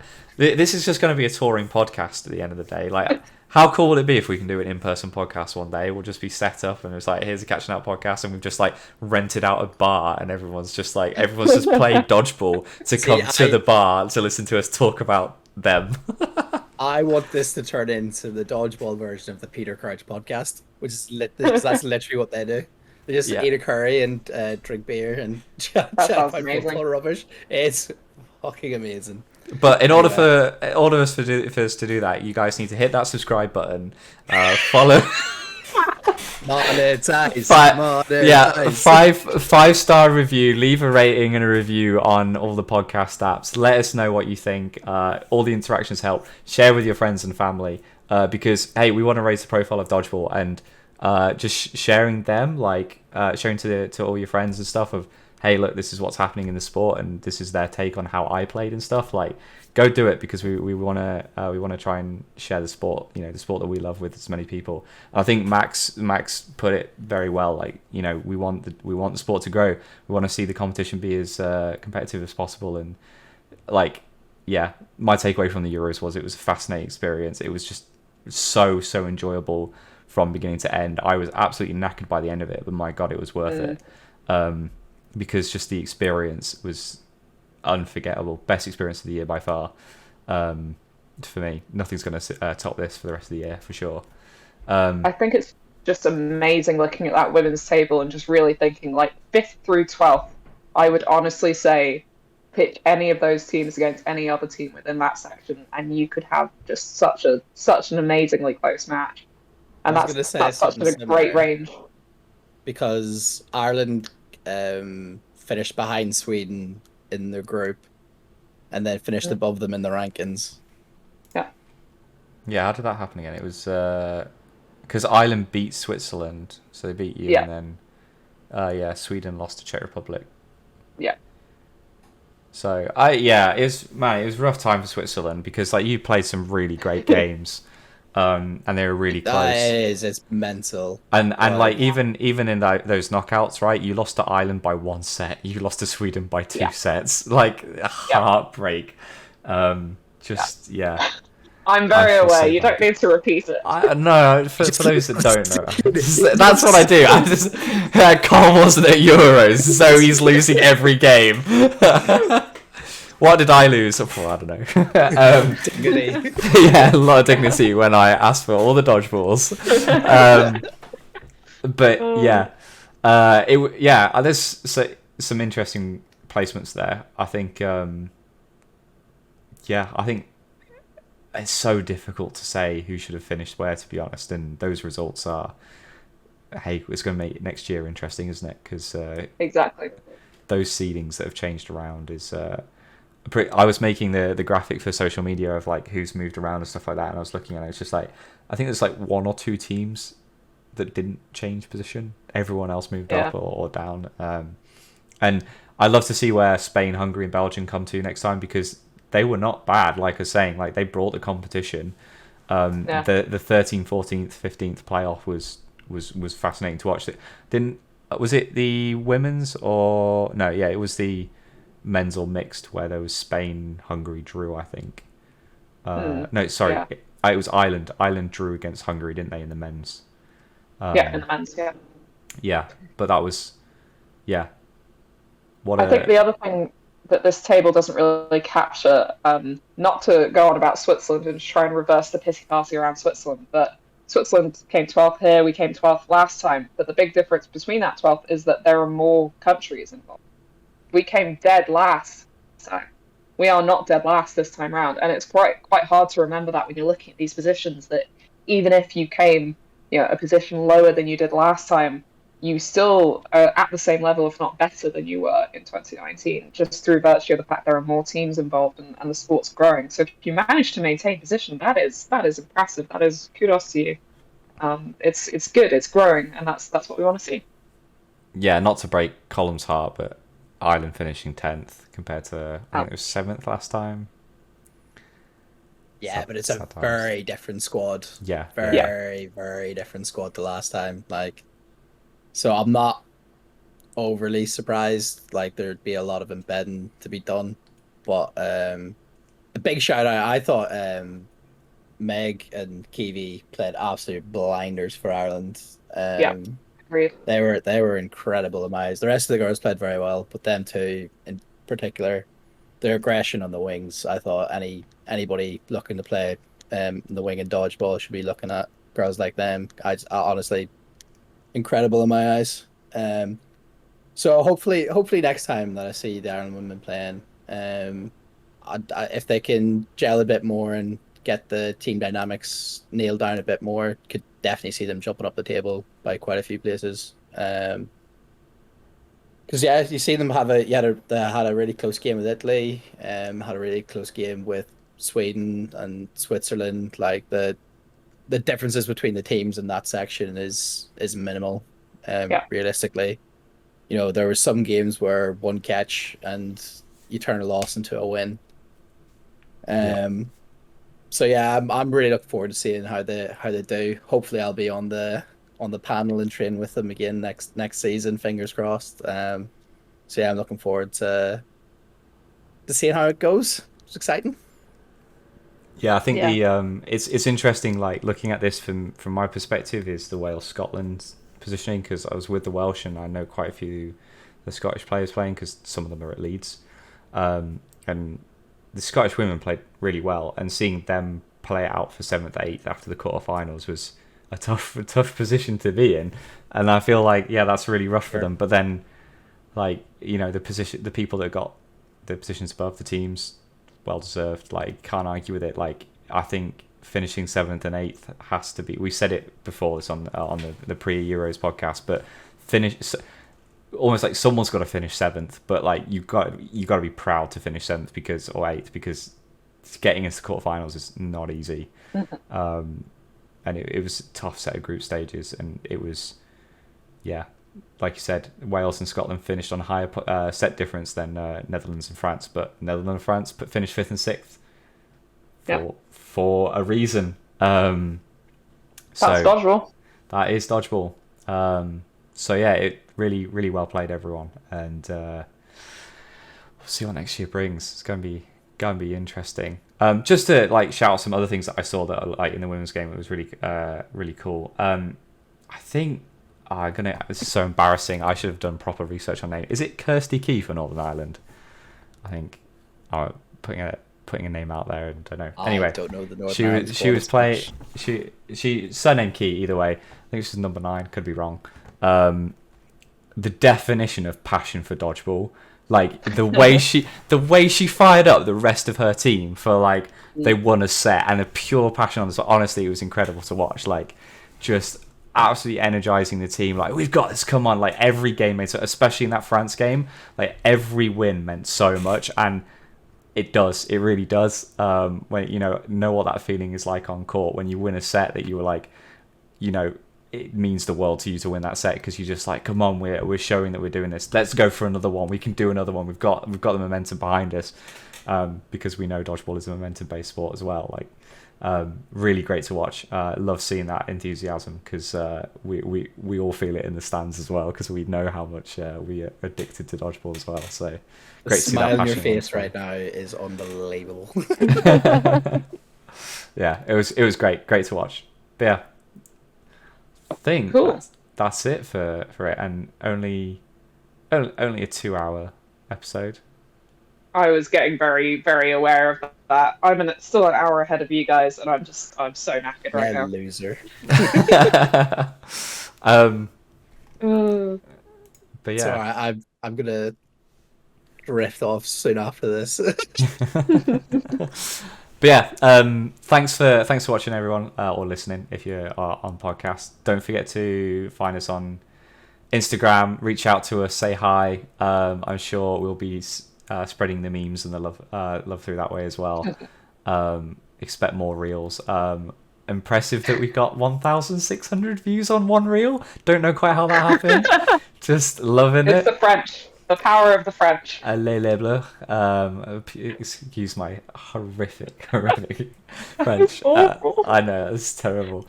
I just gonna quit. As we say in France, à les blues. Murky buckets. Just butchering a language right now. Never hit those numbers ever again after that. No. Rest in peace is our love for the French. But yeah, don't forget to hit that subscribe button, hit the bell icon for the notifications when we do post videos, and honestly, it would be great if we could get some 5-star reviews on podcasts soon, just so we can let other people know that we're actually a decent podcast. Woo! And we talk about fun stuff like dodgeball. But yeah, cheers guys. See you on the next episode next week. See you next time.